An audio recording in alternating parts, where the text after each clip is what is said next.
திருக்கோளூர் பெண் பிள்ளை ரகசியம் 54வது வாக்கியம். கண்டு வந்தேன் என்றேனோ திருவடியை போலே. இங்க திருவடி அப்படின்னு சொல்றது ஹனுமானை பத்தி. திருக்கோளூர் பெண் பிள்ளை ஹனுமானை பத்தி என்ன சொல்ல போறா அப்படிங்கிறத பார்க்கலாம். இப்ப நம்ம திரும்பி ராமாயணத்துக்குள்ள பிரவேசம் பண்ணி எந்த கட்டத்துல நம்ம இருக்கோம் அப்படின்னு பார்த்தா, ராமர், சீதை, லக்ஷ்மணன் 3 பேரும் வனவாசத்துக்கு ரெடியாகி புறப்பட்டு வந்துட்டு இருக்கும்போது குகனோட நட்பு கிடைக்கிறது அவளுக்கு. அதுக்கப்புறம் லக்ஷ்மணன் எப்படி சேவை பண்றான் அப்படிங்கிறத நம்ம பார்த்தோம். அதுக்கப்புறம் ராவணர் சீதையை கடத்திட்டு போகும்போது ஜடாயு பார்க்கறதாவும், ஜடாயு ராவணனோட போரிட்டு உயிர் துறக்க போற சமயத்துல ராமரை கண்டு ராமர்கிட்ட ராவணன் எந்த பக்கம் போறான் அப்படின்னு சொல்லிட்டு உயிரை விடுறார் ஜட்டாயு.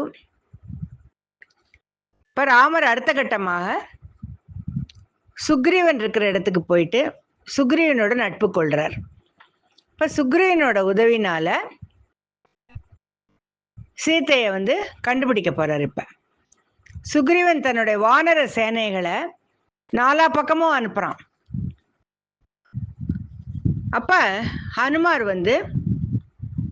கடலை தாண்டி ஸ்ரீலங்காவுக்கு போய் அசோகவனத்துல ராமர் சீதைக்காக கொடுத்த கணையாழியை கொடுத்து விட்டு சீதை கிட்டேருந்து சூடாமணி அப்படிங்கிற ஒரு அணிகலனை எடுத்துட்டு திரும்பி வரார். அசோகவனத்திலேருந்து திரும்பி ராமர்கிட்ட அந்த ஒரு நல்ல செய்தி எப்படி சொல்ல போறார் அப்படிங்கிறது ரொம்ப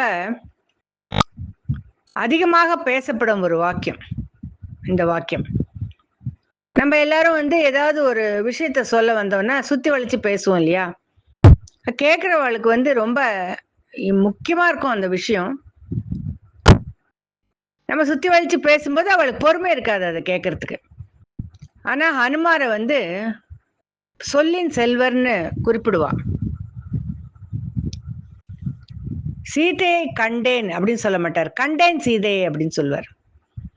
சீதை அப்படின்னு சொல்லும்போது ராமரோட மனசு சீதை கிடைச்சாளா சீதை கிடைக்கலையா அப்படிங்கிற ஒரு சந்தேகம் வரும் இல்லையா ராமருக்கு.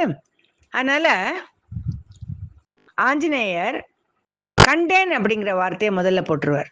கண்டேன் சீதை அப்படின்னு சொல்லி ராமரை அவ்வளவு உற்சாகப்படுத்துவார். ராமருக்கு ஒரு போன உயிரே திரும்பி கிடைச்ச மாதிரி ஒரு சந்தோஷம் வரும்.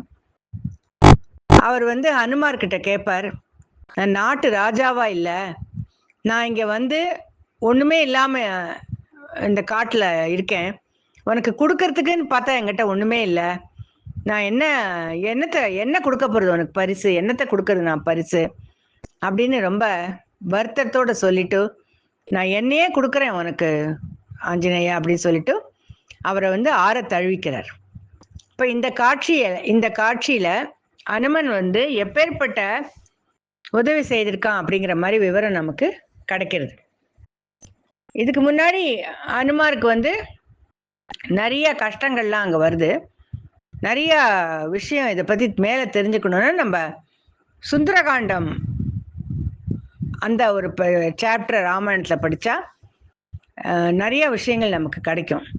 இந்த வாக்கியத்துல அனுமானை பத்தி திருக்கோளூர் பெண் பிள்ளை குறிப்பிடும்போது கண்டு வந்தேன் என்றேனோ திருவடியை போலே அப்படின்னு சொல்றா.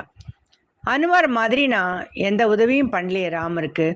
சீதையை பார்த்துட்டு அவர் அவ்வளவு சந்தோஷப்படுத்தினார் இல்லையா, நான் அந்த மாதிரி பண்ணல, அதனால நான் இந்த திருக்கோளூர் விட்டு வேற ஊருக்கு போறேன் அப்படின்னு சொல்ற மாதிரி இந்த இடத்துல இந்த கதை முடியறது.